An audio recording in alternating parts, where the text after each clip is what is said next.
Hello and welcome. Today we are going over everything improved, added and changed to Gran Turismo 7 with update 1.36. And if you guys do go on to enjoy this video, well, hit that subscribe button. So firstly, we have the addition of 4 brand new vehicles.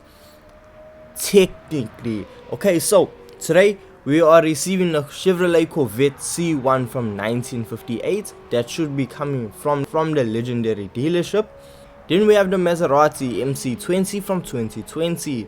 Then this is really where it starts to get a bit iffy. We are receiving the Toyota GR Corolla Morizo Edition 2022. However, there is a catch.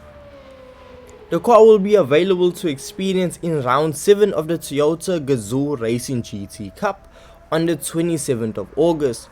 But prior to its official release, it will be available in a test mode period once the servers are up again from today, the 7th of August.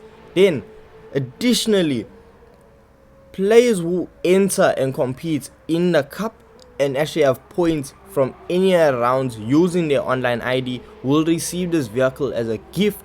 The car will be delivered on the 28th of August. The car will also be available to purchase from Brand Central late September, which means if you don't participate in the Gazoo Cup, well, you're only going to be able to drive this car and upgrade it and do everything you want to it at the end of September.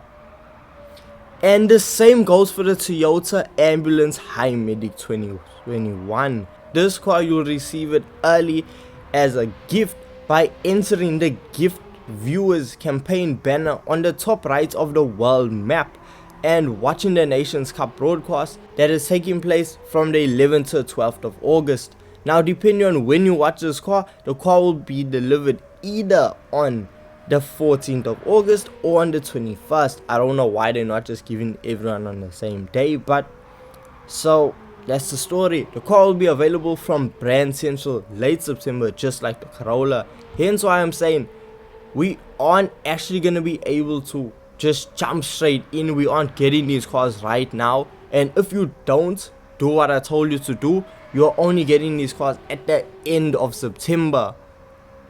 So does that mean we're actually just getting these cars this update?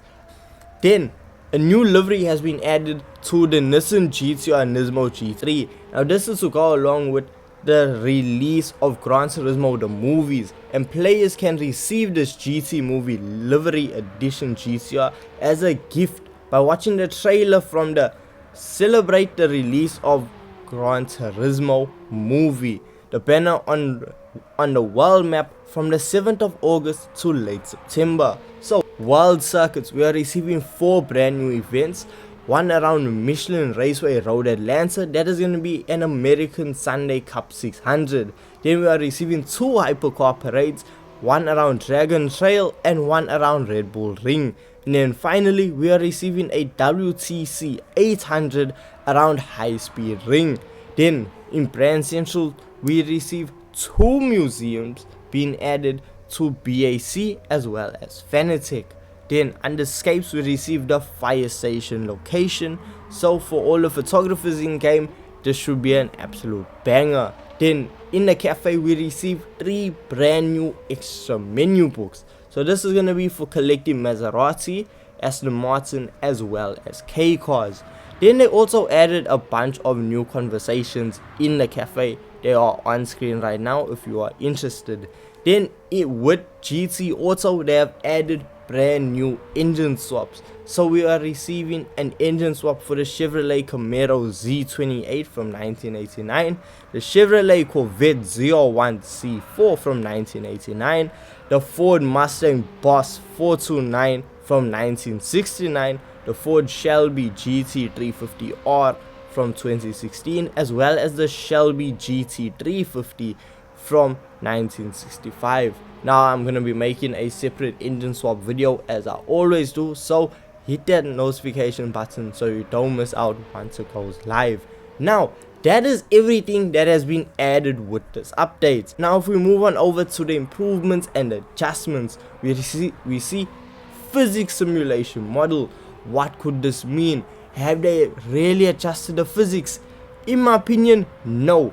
They adjusted the replacement conditions for when replace car after leaving track is used.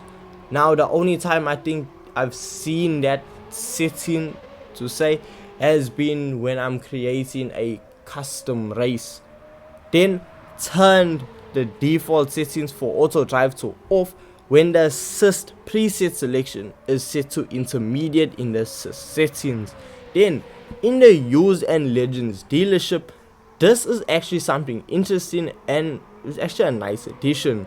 Well, they have added a new sales category called special picks. Using the data from players' wish list, you know when you see a car and you're like, I really want this, or if you see it coming up in the dealership and it's sold out and you're like, nah, I really like that, I want to buy it, and you add it to your wish list.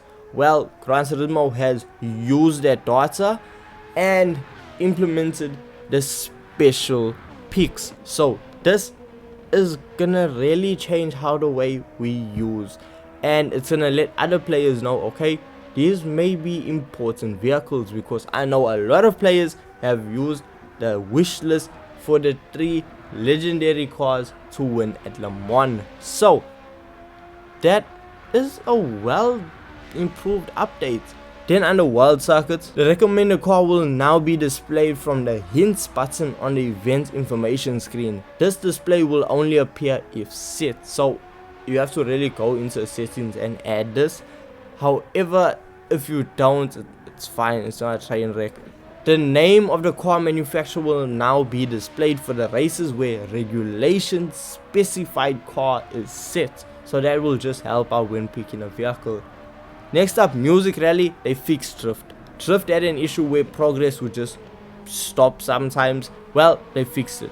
And escapes, also talking about drift, they have changed the default speed from 80 kilometers per hour to 40 kilometers per hour when using drift photography. Then lobbies, they have fixed an issue where a deteriorated car would change to good condition when driven in a room with BOP/tuning prohibited option set on. So if your car's oil was bad, body rigidity was bad, engine bad, well, if you drove it in one of these lobbies, your car is fixed free of charge, and they didn't like that, so now that doesn't happen anymore. They also fixed an issue where the horsepower to weight ratio information in the bottom right corner of the quick menu screen would not display correctly if accessed from a room with the BOP/tuning prohibited option set to on. They also fixed an issue where changes to the settings would not reflect after entering the track. Then race screen, they have added an additional zoom level to the weather radar in the multifunction display, so that there are now 5 levels. They have also adjusted the display so that braking assist now appears when the auto brake is in use. So the weather radar, that's really an important one. The other braking assist, nothing really game changing. However, the weather radar one actually does bring a well needed improvement to the game. Then we have fixes to the controllers, like where the vibration strength setting would not be correctly reflected when using wireless controllers. They fixed an issue where the application error would occur when using the PS4 version of Gran Turismo on a PS5 console with a Logitech G923 racing wheel or Logitech G Pro racing wheel. Also, they fixed an issue where the game would freeze if a Logitech G Pro racing wheel was disconnected from a console while driving. There seems like there was a lot of issues with the Logitech G Pro racing wheel. So they also went on to fix localization issues as well as just other issues. And that wraps up update 1.36 to Gran Turismo 7. So what do you think about this update? Was it well needed? Did it meet your expectations? Honestly, for me, this is a bit of a mid update, but hey, everyone has their own opinion. And my opinion is you should leave a like and subscribe to the channel. So with those being said, I hope you guys did go on to enjoy this video. Don't forget, leave a like and subscribe for more Gran Turismo 7 content, and I'll see you in the next one. Peace.